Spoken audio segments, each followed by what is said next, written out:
Hello, sound designers.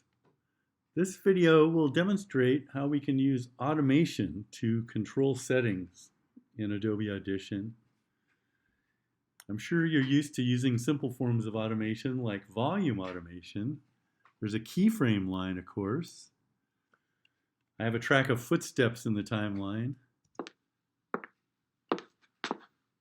If I want them to sound like they're going farther away,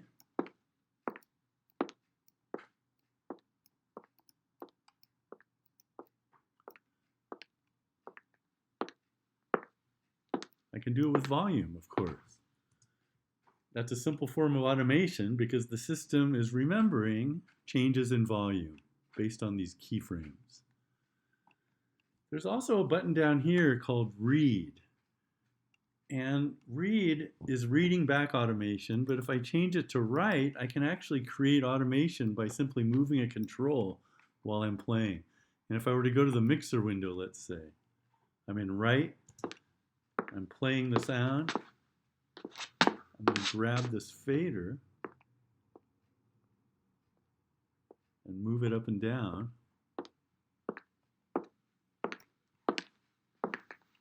And as I stop playing, notice it switches to another mode called Touch.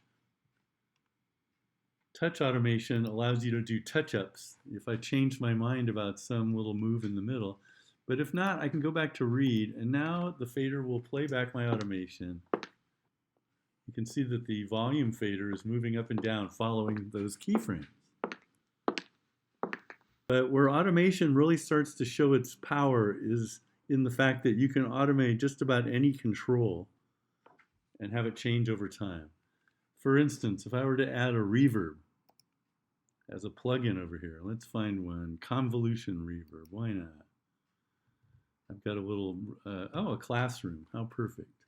And if I play at the beginning, you'll hear the reverb, and the amount of reverb is controlled by the mix slider. So if I move it down here, we hear no reverb. If I move it up to the top, lots of reverb. I can automate that slider. How do I do it? I go back here and change this button from Read to Write. If I move this slider all the way down here to the bottom and put my fader in Write and play from the beginning, all I have to do is grab this control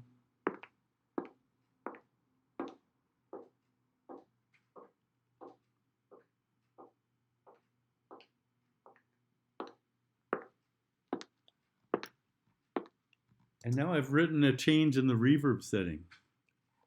This is the way to sell a change in perspective in an interior space.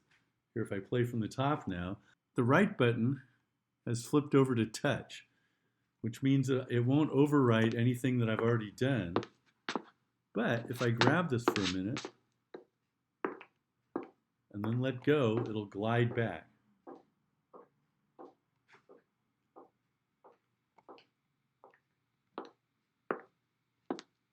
So I've just touched up my automation.